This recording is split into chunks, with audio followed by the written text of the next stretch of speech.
The DEA is one of the worst agencies in the history of the federal government. It is the embodiment of evil and should be destroyed. Thank you for joining me on the 26th episode of the LAVA Spurt, the DEA is Cancer edition.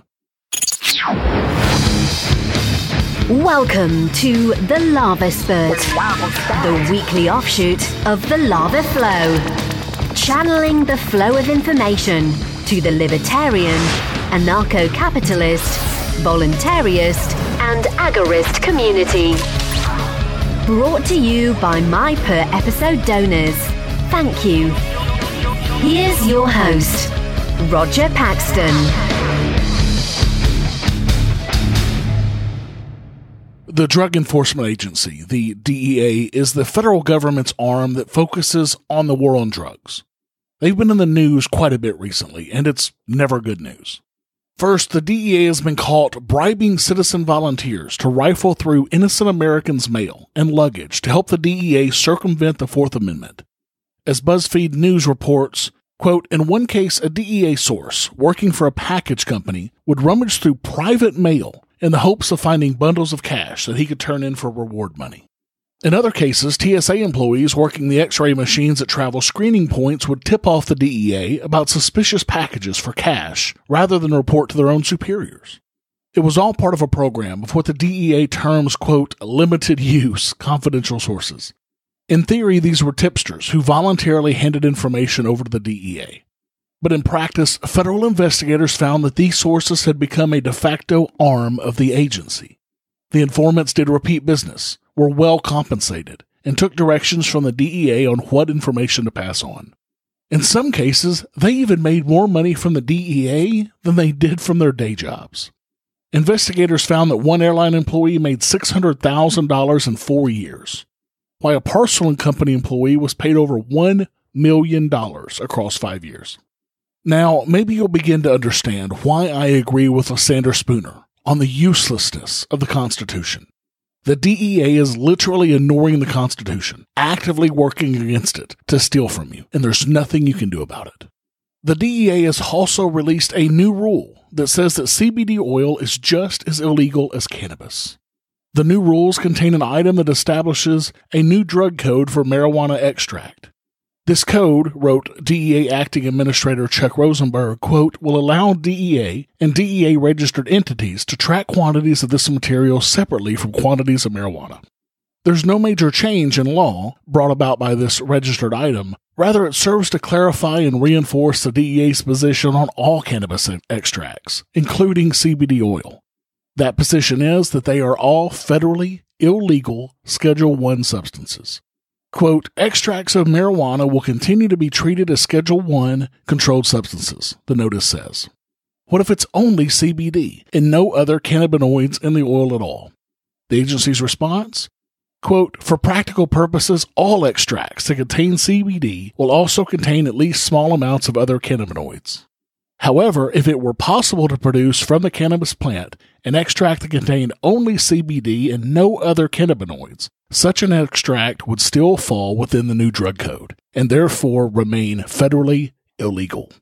In other words, the DEA is confident that they can find enough traces of other cannabinoids in your CBD oil to arrest and prosecute. And if they can't, they still have the option of arresting and prosecuting based on the CBD oil itself. So the DEA is essentially saying that we don't give a fuck if you can't get high on this product. You still can't use it, even as medicine. And it doesn't matter if it only comes from hemp or if it's legal in your state. They still don't give a fuck. This is nothing but pursuit of power. This, my friends, is why you should never turn to the government to fix your problems. Politics and the government, they're not here to help you. They are not there to serve you. They are there to continue their existence. Nothing more. And finally, a former DEA spokesperson, or as she calls herself, the chief propagandist for the DEA, says that it is common knowledge inside the DEA that cannabis is safe. Belita Nelson told an audience of doctors and nurses at the Marijuana for Medical Professionals conference, quote, marijuana is safe. We know it's safe. It's our cash cow, and we will never give it up.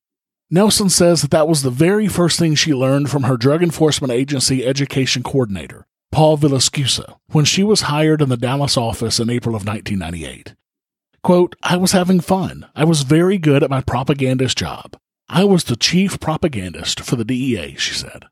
Nelson represented the DEA in the international media from 1998 to 2004. She did regular appearances on the talk show circuit, including Oprah Winfrey and Nightline, espousing the dangers of cannabis. Today, she advocates for its medical use, specifically in the treatment of chronic traumatic encephalopathy in professional football players through an organization that she founded, the Gridiron Cannabis Foundation. She says in 2000, 2 years into her tenure at the DEA, a close friend and Dallas football player was diagnosed with stage 4 lung cancer. She watched him go through 3 rounds of chemotherapy and deteriorate from 340 pounds to 140 pounds. She says he could no longer eat or sleep and was miserable. Nelson went home and asked her then teenage son if he could find her some marijuana. Quote, "Even if the DEA is behind my name, I am not willing to sit here and watch my friend die," she said. The cannabis helped. He started eating and gaining weight and slept more restfully at night. With new motivation, he started a clean eating and juicing diet to complement the marijuana therapy and lived an additional 9 years. Nelson says she even grew the cannabis herself so that she knew that it was safe and not smuggled in from Mexico. Good for her for exposing the truth.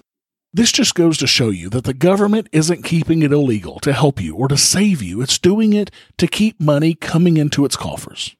As long as the DEA can show that it has a purpose, it will continue getting a bigger and bigger budget each year.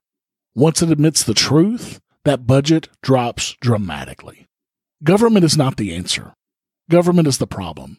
And the DEA is one of the biggest problems of the government.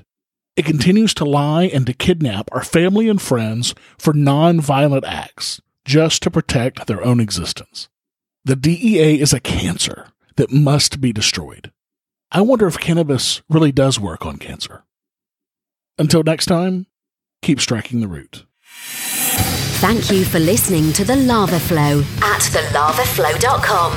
Don't miss an episode. Subscribe now at thelavaflow.com/subscribe. This has been a Pax Libertas Productions podcast.